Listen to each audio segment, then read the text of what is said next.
In the previous episode, I traveled with Izet from Izet's exclusive tours to Oudtshoorn to focus on the history surrounding the town and the second feather boom of the 1900 to 1940.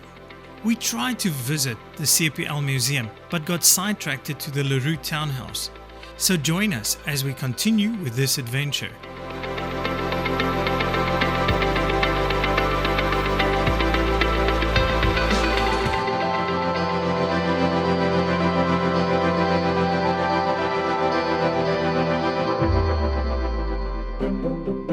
The CPL Museum is one of the few secular museums in the world to house a synagogue. At the suggestion of Feather Baron, who had been a member of the museum's board of trustees, the Jewish gallery was opened in 1973. This room is a reconstruction of the old St. John Street synagogue as it was in 1896. And it depicts the contributions of the Oudtshoorn Lutheran Jewish community to the ostrich industry. These rooms are humongous.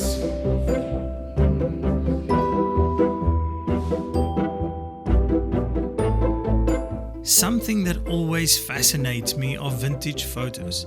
Normal everyday people living in that era many years ago. I always wonder what they were thinking and what they were talking about, their day-to-day lives, the love and the challenges that they faced.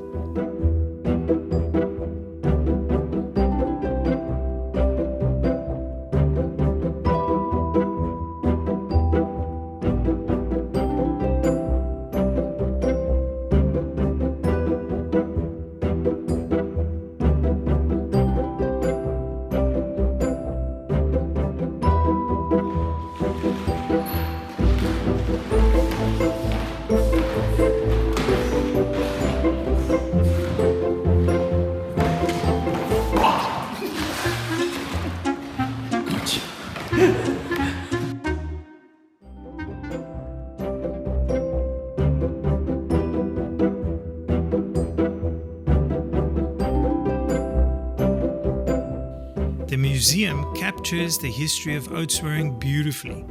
It includes the feather boom fashions, it exhibits an early 20th century pharmacy, a crockery collection, military history and weapons, musical instruments, and a garage of historical vehicles.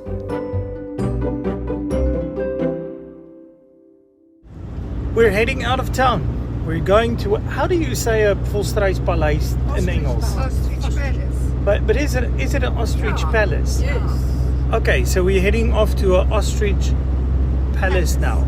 I would have said that it's a feather palace, but it's near. They feel feathers for us. But anyways, we're heading out of town, and we're going to visit one of these big, beautiful palaces that they built with all the feathers. Nah.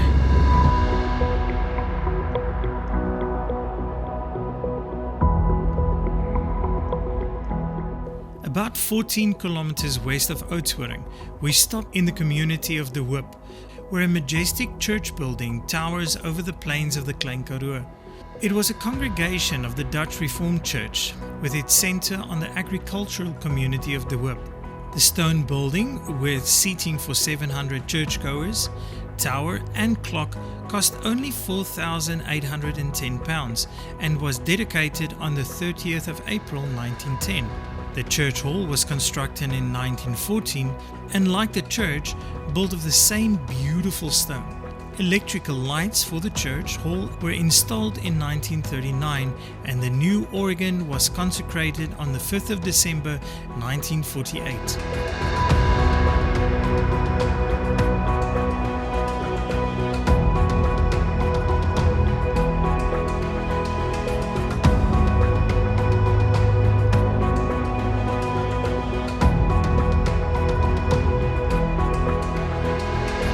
Awesome! Oh, julle! Oh, dit is te dierbaar! Rietfontein Ostrich Palace is the oldest working ostrich farm, located on Route 62 between Calitzdorp and Oudtshoorn. We have arrived at Rietfontein.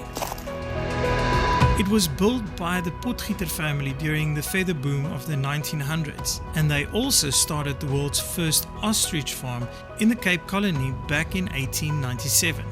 Their house was exceptional architecture, and it was built in 1909 by Freeman and Bridgman.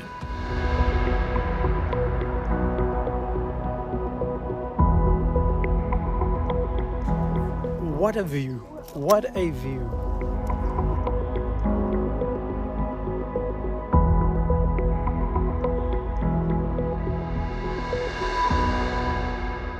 I think that I can totally understand why they would build a house right here on this farm.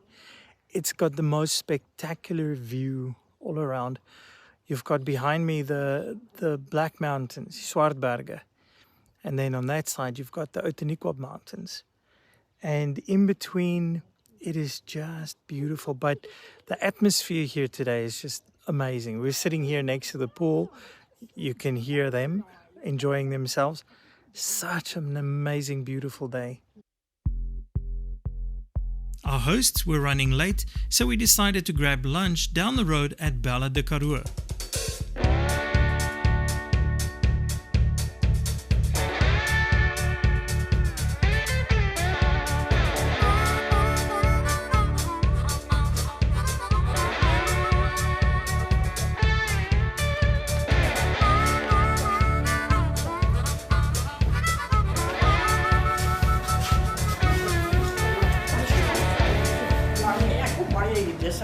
I love these padstalle next to the road. That's small little shops in places like this, for instance, where you can come and stop and buy stuff that is not normal.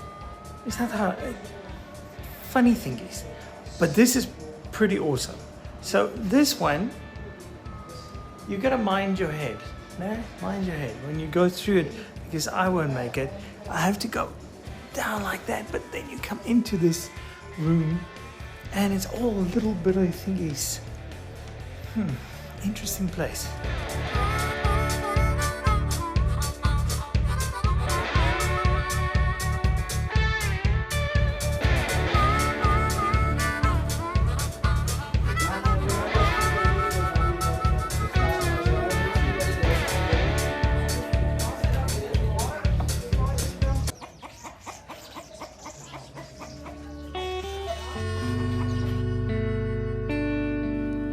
Their tranquil farm atmosphere and delicious food was a soothing comfort after a long day of travels. Awesome, that was amazing, that was delicious. So to conclude this episode for today, what can I say? Oudtshoorn is definitely filled with history. It is a place of opportunity where people saw a gap in the market and they took hold of it and they ran with it, and it went big. And what is left is a heritage of memories and of a very colorful history, I would say. So after this day traveling around with this crazy bunch of ladies and gents, awesome people, if you ever want to have the most fun tour with a tour guide, is Z's exclusive tours. You need to travel with this lady. She's fun. Yes, she will scare you around some of the corners, but so worth traveling with her.